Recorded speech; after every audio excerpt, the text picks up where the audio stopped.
All right. Hello, everyone. This is another episode of Fire Breathing Rob. Thanks so much for listening. And I truly have somebody that I have listened to so many times on sports radio, on WEEI, NBC Sports Boston. She's truly amazing, and she is the same as us, well, most of the people that listen to this podcast, as progressives as far as politics go. And she's originally from Wisconsin. This is Trenni Kusnierek. For Trenni, first of all, thanks so much for coming on. I truly appreciate this, and it truly means a lot. Thanks so much. Yeah, thanks for asking me to come on. I was happy to do it. All right. So for the viewers that don't know you, can you just tell them a little bit about you, where you're from, what got you into sports in general? Yeah, so like you said, I'm originally from Wisconsin. I grew up in like a suburb of Milwaukee, Muskego, for anyone down there who is familiar with Wisconsin. I went to Marquette University, and I just always loved sports. Like when I was a kid, I was really into baseball, like really into baseball. My dad and I used to go to Brewers games together, like sit way up in the upper decks. Yeah, I was there for Robin Yount's 3,000th hit. Like my family went like whole bunch of nights in a row to try and catch his 3,000th. Obviously big Packers fans. But I always wanted to be a journalist. Even when I was like a little kid, my mom and dad said I was always really talkative. I was always really curious. And like when I was around 8 years old, I was like, I want to be a TV reporter. I want to be like Jane Pauley. I want to be on the Today Show. Because quite frankly, there really weren't like a lot of females on air doing sports that I could look up to or see, because we didn't have cable when I was growing up. So I didn't even have, I know ESPN started in 1979, but I wasn't really all that exposed to SportsCenter or like Hannah Storm or Linda Cohn, because I wasn't allowed to watch cable television. And so I was away at college, my freshman year of school, and actually went to a state school my freshman year and then transferred to Marquette. And I was watching football with a guy that I went to high school with, and we were just chatting, and we were watching the Packers, and I was complaining about the Packers, and we were talking about like plays that were made and why they did this and why they were doing that, and were they going to ever win another Super Bowl. And he was like, man, you should be a sports reporter. They like have girls do that now.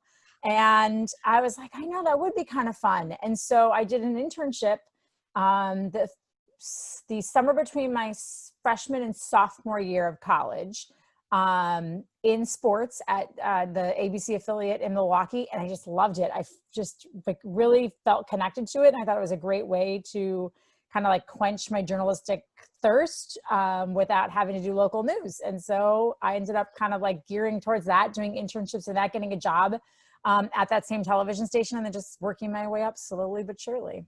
I got to Boston because honestly, I kind of worked all over. Like my first job was in Eau Claire, Wisconsin, which is like a super small market. Again, closer to Minneapolis, like 4 hours, 5 hours maybe from Milwaukee, a drive. Worked there, was like a one-man band, like went to all these different markets. And then I was actually back home in Milwaukee doing TV and radio after a stint at MLB Network. And I, thought I was just going to stay home. I thought that I was just going to make a career back in Milwaukee and stay there. And I was close to my family. My sister had just had a daughter. So I had a niece, and then my agent called one day in 2012. I think it was June of 2012. And was like, hey, the Comcast, it was Comcast at the time in Boston, has a couple of positions open. They really like your reel. Do you want to go out and audition? No pressure if you don't want to. And to be candid, at the time I was 35, and I was like, oh man, I'm 35. I really like Boston. I don't know if I want to leave home, but I'll go audition, because I don't know how many other times I'm going to, like, at what point do the auditions stop coming for like a late 30s female in sports? Right. So I went out and I like loved it. I loved everything about it. I thought that everyone at the station was really great. It just felt like my gut told me, like, if they offer me this job, take it. Like everything about Boston felt right. It just felt like home right away. And it took a while. I don't think they offered me the job for like it might have even been like late May when I went out there. But I didn't get offered the job until late July. And then I moved out here. I arrived in Boston on September 5th, and I started on September 10th of 2012, and I've been here ever since.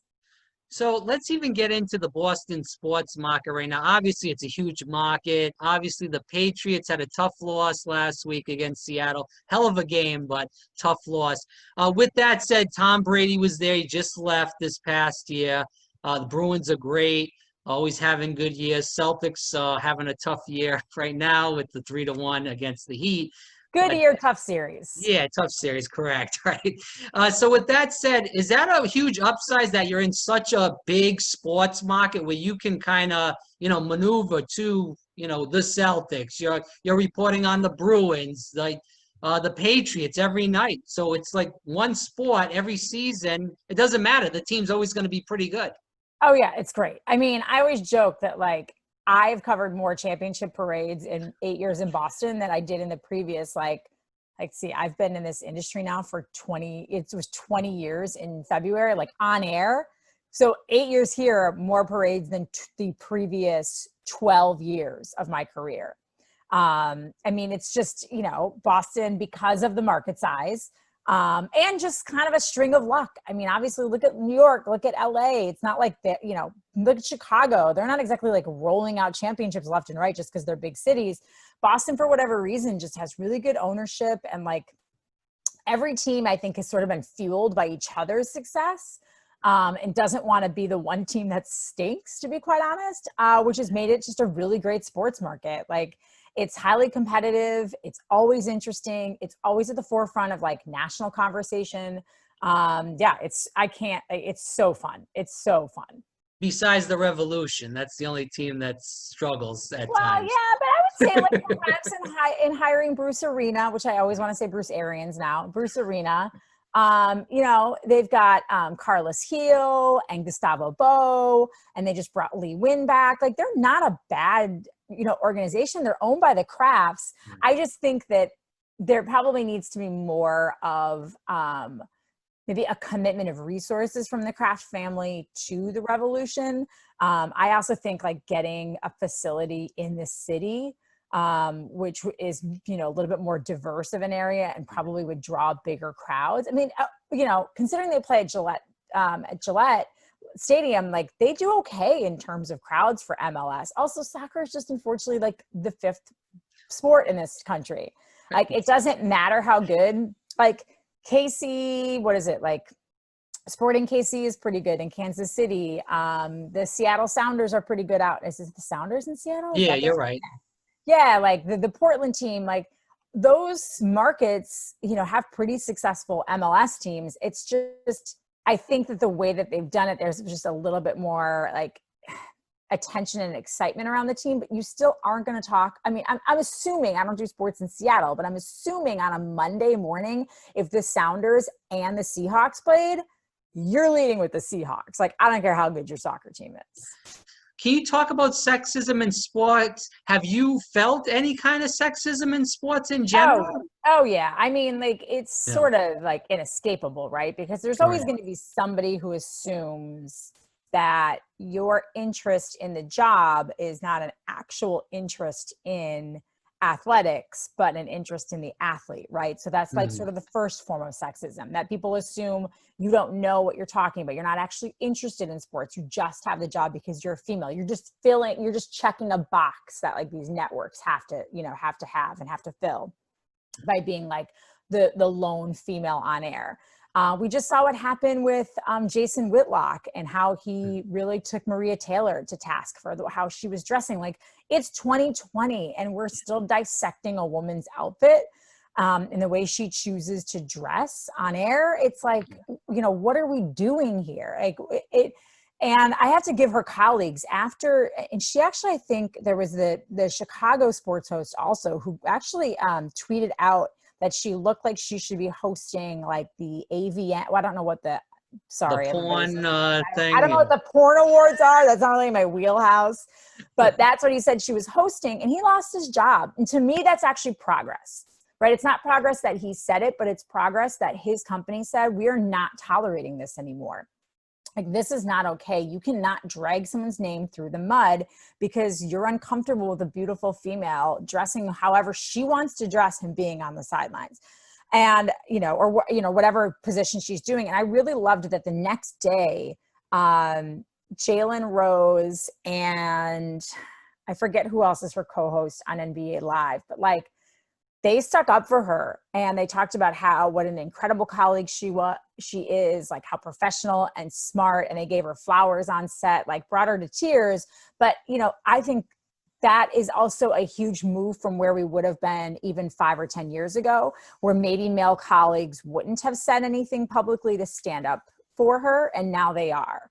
But it's just it's unfortunate that there's still this double standard for women, that we're not really represented, and that when we are represented, oftentimes the roles that we have are quote unquote female roles. So I'm an anchor, I'm a sideline reporter, I'm a host. Like, how many women do you see on radio, sports talk radio? Very, very few. If, you know, there's a handful across the country, not even in the market. Like, now that I don't really do radio in Boston anymore, except for on NPR, there isn't another female on sports talk radio in Boston. Tell me one person other than, and I'm blanking on her last name, Amy something or other, who does like overnights on CBS radio. You know, give me another name of, I guess Sarah Spain would be the most prominent female with a radio show. NBC just doled out a new like whole talk show lineup all day long. They don't have a single female on any of their talk shows. And because I think that's still seen as like a male position. And if you are watching like, you know, First Take or any of the other like Undisputed, any of those talk shows, it is anchored by two men screaming at each other with a woman in the middle who is there to referee everything and direct the conversation, when there are plenty of women out there who can be opinionated contributors. And I have to actually give, in that realm, at least at like the regional level, I have to give NBC credit. Like, they've never tried to stifle me or quiet me. I really believe that my producers and the people I work with value my opinion and my thoughts on topics we discuss, how we discuss them. I don't ever feel like somebody puts my opinion down because I'm a woman. If anything, you know, if I get an argument on set with a guy that I work with, it's because he just genuinely disagrees with my take. It has nothing to do with my gender. But sadly, I think that is not as common. I think that's actually like an aberration, not a commonplace. So I feel like this misogyny has really gotten worse. And even if we see another 4 years of Trump, or even if Biden wins, hopefully he will. But with that said, these people are out in the open right now. The Pandora's box is open. It doesn't matter if you live in Boston, Florida, or wherever the hell you are. These people are out there and they say what the hell they want, and they don't give a shit anymore, in plain English. Well, I think that's the problem, right? It's been normalized. It's been at a time where, you know, and a lot of people say, oh, I don't have to be politically correct, right? Like, that's like a fun little like, you know, catchphrase to throw out there. Oh, well, why are we being politically correct? I always counter that and say, why can't you be humane? Like, the degradation of another human being isn't about being politically correct. Like, demeaning a woman and focusing only on her looks is dehumanizing. You know, women, and not that I need to really say this to your audience, but we are full, complete people. We might have different plumbing, we might have different parts, we may even approach things. Our brains might work differently. To me, there's such value in having like different types of opinions. Like, you know, I might not ask the same kind of, like, if Phil Perry and I watch a football game together, Phil's brain from, you know, playing high school football and playing it, I think even at like a club level in college, is going to be different than me watching a game. But that doesn't mean that different is bad. It's just different. And I think each of us in post-game interviews, or if we're doing a feature, whatever we're doing on our show, whatever topic we're discussing, whatever questions we're asking, I think that those differences in opinion just make for a fuller, more well-rounded conversation. Same, you know, I think can be said for having a diverse, like a racially diverse panel of people. To me, all ideas, while maybe different and coming from a different perspective, all different perspectives are important. Unfortunately, we've now, I think, kind of reverted to this society where people want everyone to stay in the box that they were in before. Like, you know, women should be quiet, subservient, beautiful, play a certain role, stay at home. Athletes should shut up and dribble. You know, like, everybody wants someone in there that doesn't challenge the way that we think. And that goes for those of us on the left too, right? Like, I've really tried in pandemic and through all of this to try to see things from a different point of view, to try to understand what someone else might be thinking on the other side, why they might be thinking that way. Doesn't mean it enrages me any less, but I've attempted to, because we all get to those places for a reason. So, and I think better understanding why someone, like the underlying fear of why someone wants stereotypes to remain like reality, also helps us move past those stereotypes and pushes people further forward. Can you talk about Kenosha? What happened there? I know it's supposedly a Democratic city, and what is going on there now? I mean, I don't live there anymore, so honestly, Right. like, I know probably about as much as anyone else does. I just think it's a microcosm of the rest of our country, right? Yeah. We're deeply divided. I think we're deeply suspicious of the other side. I think both sides are deeply suspicious of the other and their intent, and what they want for the country. And I think that's just really unfortunate. You know, I'm not one to be super nostalgic for the past, because a lot of things that were in the past were terrible, especially for, you know, women and minorities.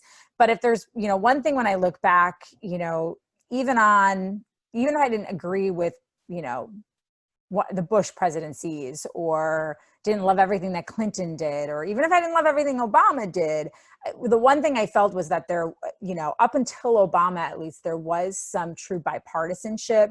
You know, a lot of people talk about the relationship. Like, I think, you know, one of the things that have come out of the death of Ruth Bader Ginsburg is the stories about her relationship with Antonin Scalia. You know, here are two people who are ideological opposites, but they still fostered this unbelievable friendship, and they loved each other as friends. You know, their families were friends. And that's part of the past that I long for, because there's like such an anger towards anyone who thinks differently. And I think that's what's happening in Kenosha. And to me, the most disgraceful part of what happened there, I mean, outside of the shooting, that of course was the you know, they treated someone like he was an animal, and like his life was not even meaningful. But afterwards, and after there was the shooting with the kid who came up from Illinois and was like carrying the sidearm and, like, you know, said he was part of a militia, the press conferences, and I tweeted about this at the time, the press conferences afterward, where like the Kenosha County Sheriff and then someone else, maybe the police chief of Kenosha, the way that they spoke about Jacob Blake's, the protesters who were out, you know, upset about what happened to Jacob Blake, versus the way they talked about this, like, you know, militia member, was like mind-blowing to me. I mean, they were talking about, you know, the protesters as being violent and anarchists. And so they're just perpetuating this stereotype and this idea that somehow the left is trying to sow discord and the right is just trying to keep the peace. And to me, it's so damaging to have, when you have someone in a uniform with a badge, you know, we're standing at the podium of the president, you know, the presidential podium, or anyone, you know, a senator or a congressperson, and, you know, left or right, and you're trying to paint each side as the enemy. I just think that naturally sows fear and division among people, and I think it can be really, really dangerous. And that's not to say that you don't have to tell the truth, but this idea that somehow we're against one another is, that's, to me, is what's scariest. Is that, you know, we've gotten to a point where, like, there's a red nation and a blue nation, and there's like, purple doesn't exist anymore. And that to me is a little scary.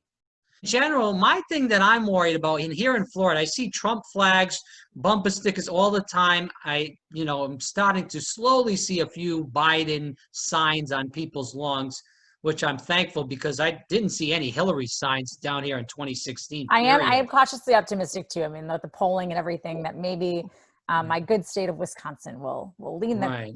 Go purple again. Trenni, well, they did have a good 2018 with Democrats winning the governor, lieutenant governor, and down the line as far as Wisconsin goes. But what I'm worried about, Trenni, is Joe Biden. I'm a Bernie Sanders supporter. I live and die with Bernie. Voted for him in 2016, again in 2020 here in Florida. My thing is that people like me that are, you know, I'm 31 years old, but people younger than me and my age that love Bernie Sanders, that are for the progressive movement, and also that, believe in racial equality, believe in Medicare for all. Joe Biden comes out and says, if Medicare for all came to my desk, I will block it. And he's not even trying to get the progressive votes. He just came out the other day and said, Bernie Sanders, I beat the socialists. How demeaning is that to Sanders voters, saying I beat the socialists? I mean, Barack Obama, say what you want about him. I voted for him twice, but at least he had the common knowledge he knew how to play politics, we'll just say. Joe Biden has no, mind of how to play politics. And well, it comes from an older generation, right? And I also think that, right now what we need is someone who's more, if I'm being totally honest, we need someone who's more moderate. And I would hope that Sanders voters don't look at that and take a vote away from him and give it to someone else that's going to throw, like if you're voting for a third party candidate and you don't want Donald Trump in office anymore, that to me is a throwaway vote. Agree. I don't, again, I probably lean more moderate. I've never been a huge, it's not that I disagree with Sanders' policies. I just probably lean a little bit more towards the middle on some of those things. Just because I also feel like you need to be a little realistic of what you can get done. And unfortunately, the way that everything is so divided right now, it's like you have to be kind of in the middle. But I do think that, again, that comes back to rhetoric, right? Like we are living in a time of this really inflamed conversation and inflamed rhetoric where we have to name call, where instead of just saying, listen, I understand where those people are coming from. Right. And I understand why you would want, Medicare for all. I always flip those two around. Medicare for all, universal health care. And rather than explain to them why we can't do it right now, like why, hey, I understand why you want this. And I believe that healthcare is a right, not a privilege, because that's how I feel. I feel healthcare is a right, not a privilege. We should never have someone who loses their life because they cannot afford, whether it's physical or like behavioral healthcare. Like that to me is an abomination in a country as rich as ours. But if you can't get it done and that maybe it's not something like, hey, it's not that we don't want it, but let me tell you what we can maybe get done. It's like almost like everybody's so afraid to be honest with people and just say, it's like no one can apologize anymore. Like the whole Nancy, like again, total Democrat over here, but like Nancy Pelosi, like blaming that salon owner because she needed to get her hair colored. Like just say, be honest. Hey, you know what, everybody? I'm sorry. That was a really bad decision on my part. And I truly believe in the health of everyone, but I'm under a lot of scrutiny. And every time I step in front of a camera, my appearance is criticized. And so I went and got my hair cut and colored because it made me feel good about myself. It makes me do my job better, but it was the wrong decision. I'm sorry that I did it. Don't lie and throw somebody under the bus. And if you're Joe Biden, don't lie and say that because I don't think Joe Biden is completely against Medicare for all. I think who he's trying to play to are those independent and those never Trumper voters who maybe he can get to the middle if he's not too far left. And I just think that there's a better way for us to convey messages that aren't constantly tearing down the other side. I mean, all of us need to be better. I certainly need to be better. I'm trying to be better at that. Sometimes my temper, especially when talking with my very Republican father, gets the best of me. Right. But I try. And I just think that might be a lesson for all of us because, I know we were going to talk about mental health, but like this constant anger and this constant anxiety and this constant heightened state is really bad for our mental health, and it's bad for our health as a country. I just want to push back, and then we'll get into mental health. To push back on that, if you remember Joe Biden, when Bo was in the hospital, he couldn't pay he was having trouble paying for Bo's operation. He went to Barack Obama. I just finished his book. I read his book. Yeah, he went to Barack Obama, who said he was going to help him. So if that's the person, like you said, maybe he does believe in Medicare for all. Maybe he's trying to play. But if that's not a reason not to believe in Medicare for all, when you are a U.S. Senator and a Vice President of the United States, and you have to go to the President of the United States to pay for health care for your son, I mean, then what is? That's why I think that he probably, at the end of the day, does, like, his core values are probably that. But like you said, you have to play politics. So which side are you aiming? Which side are you trying to pull over now? But Trenni, you lost all. But let me ask you this though: would you rather have him take far, far, far left progressive issues and then lose the middle right and lose those people to Trump. And then you've got 4 more years of that. Or say what he needs to say on the campaign trail and then see who he actually puts into his cabinet and into office once he gets there. I truly hear what you're saying, Trenni. My thing is that I feel like Joe Biden is running Hillary Clinton's campaign again. We looked at what happened with Hillary Clinton in 2016. Difference is, and we talked about this already, which is sexism. Yeah, he's a man, not a woman. He's a white man, and that makes him immediately likable, popular and immediately more comfortable for a huge part of the electorate, which is which again, we were talking about sexism in sports. Talk about sexism in politics, and the way that I'm not like Alexandria Ocasio-Cortez and what she endured from that fellow congressperson who talked to her like she was, his 22-year-old daughter. She's not. She's a congressperson for the United States of America. And he swore at her and talked down to her simply because she's a young female, as though she's not worthy of his respect. No, she's a human being who shares your job. And whether or not you agree with her politics, you should still treat her like a human being. But if she was a male, if she was perfect Lana, so she was a freshman congressperson, white male from New York, she wouldn't be treated that same way. So I think Biden can run a policy campaign similar to what Hillary Clinton did and get away with it because automatically people take him more seriously. They don't find him as threatening. It's like people see a female in a position of real power and they think that their manhood is going to be stripped away somehow. And it's really sad. My girlfriends and I talk about it all the time. Are we ever going to see a female president in our lifetime? I don't know. Trenni, I didn't like Hillary Clinton. I was a Bernie guy, but I voted back in 2008. I voted for Hillary Clinton in the primary over Barack Obama, and I voted for Hillary Clinton in 2016 in the general election because I know what the threat is. And actually, I truly believe that Hillary Clinton is more progressive if you look at her stances in 2016 to Joe Biden in 2020. Yeah, but that doesn't, you're an evolved, you're also a young 31-year-old who has, is a Bernie Sanders guy as opposed to, let's talk about my friend's dad who's I don't really like Donald Trump, but I'm not voting for that Hillary. I don't like her. The times I've heard people say, I don't like her voice. She's not warm enough. She doesn't laugh enough.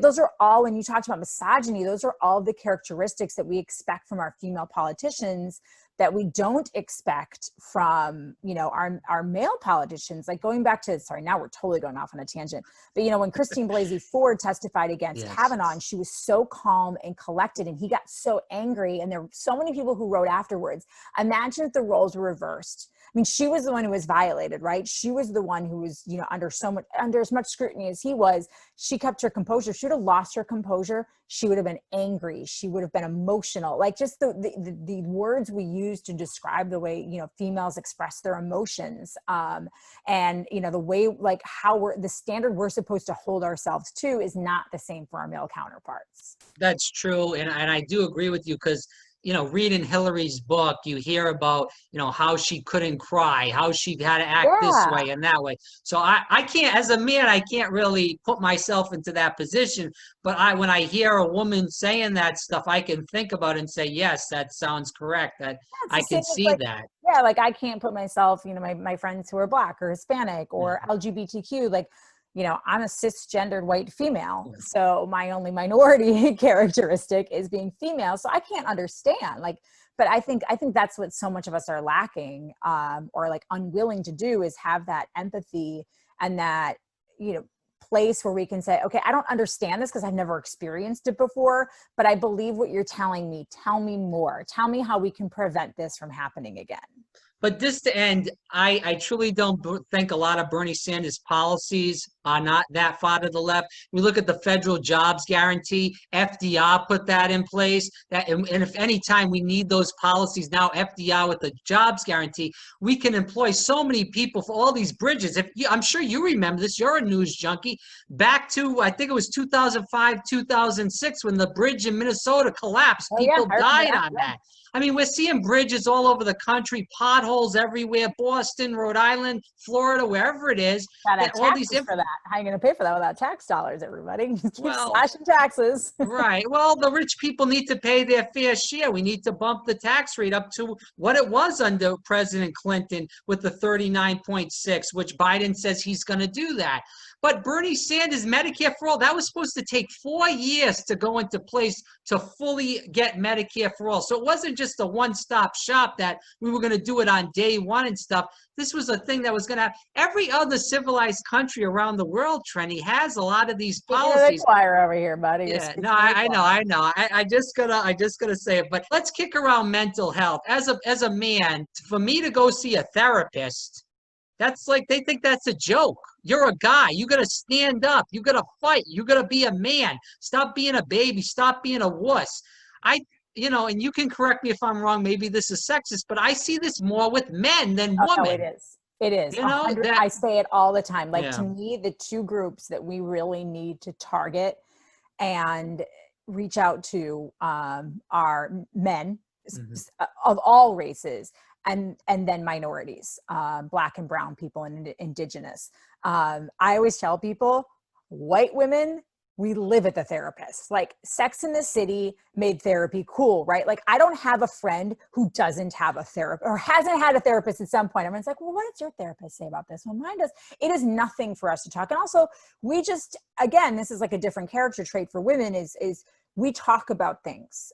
We are seen as the softer sex, the one who it's okay to cry, it's okay to show emotion, unless, of course, you're running for president or any position of power, or you're at work and you don't want to show weakness. So that's a conversation for another time. But I really do. I mean, one of the largest increases in the past few years in suicides are middle-aged white men. Who feel, and to me, it breaks my heart that your family's response to bettering yourself and making yourself happier is, toughen up, kiddo, rub some dirt on it and keep going forward. To me, the fact that we're still having this conversation in 2020, that mental health is the same as physical health. Your brain, last time I checked, my brain is not over here floating outside of my body. It is in my physical body. And what happens in your brain reverberates through the rest of you, right? So if you have a ton of anxiety, it may manifest itself in physical pain. It may manifest itself in shortness of breath and a panic attack, sleeplessness, to be quite frank with men, erectile dysfunction. Like, there are all these other things that that your brain affects because it's all interconnected. And I don't know how we get there. I think it really helps that now we're seeing so many more athletes who are supposed to be seen as like superheroes come out and really talk about what they've gone through and what they've dealt with. I'm not a Skip Bayless fan. I wish, and I don't know, maybe I missed it, but I really wish ESPN would have suspended him. To me, it would have made, or no, he's not with ESPN anymore. My bad. Fox. I wish Fox would have suspended him.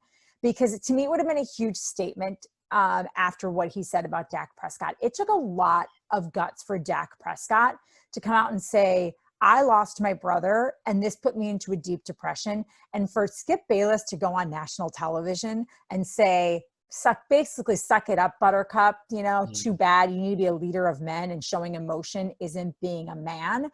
That kind of mentality can literally be deadly for someone. Because if someone, feels that it's not okay to ask for help and that they're supposed to just suck it up and handle it themselves, and they can't get a handle on it, then the unfortunate natural progression of a lot of depression and anxiety and mental health issues becomes, I am a burden on someone. It's better if I'm not here than if I am, which then often that's that mindset that takes over. It literally changes the chemistry in your brain and erodes at it and leads to suicide. So, which no one should ever feel like that. No one should ever feel that the world is better without them. It's never better without a person that you love. I don't care if you have one person in your life that you love or 100 people, 200 people that love you and would be there for you. And that to me, I was so disappointed to not see Fox take some sort of disciplinary stance on that. Again, maybe I missed it. Somebody, I'm sure, will tell me if I'm wrong. But that was really disappointing to me because if we're to the point where we're going to suspend or fire someone for making a sexist comment, at the very least, we should be suspending people who are not thoughtful. You could never, ever go on television and rail on someone with a physical disability. Well, Trump did. That's true. That's true. How could I forget? We elected that guy president. With the reporter, okay, yeah. so you could, but if you're in any sort of position with accountability, Right. you can't get away with that anymore. And to me, you shouldn't be able to get away with talking about someone's mental state of mind either. That should be a suspendable offense. Just for at the very least to make it an example, and to show everyone that is no longer acceptable. I know there's a lot of pressure on women as far as, body image, but there's also a lot of pressure on men too. With that said, how do men and women in general, and you've probably went through this just as much as I have, how do you get through all this? How do you talk through this? I mean, I think, the first step is, I'm obviously not a doctor. I know, right. But, to me, the first step for any of us is maybe talking to someone that we care about and asking their help, right? So, hey, I've had a lot of friends since I've opened up about my own personal battles with anxiety, depression. I have tons of people, friends, acquaintances, colleagues now who, when they're struggling with something, they'll reach out to me and say, I'm not sure what to do. Where can I start?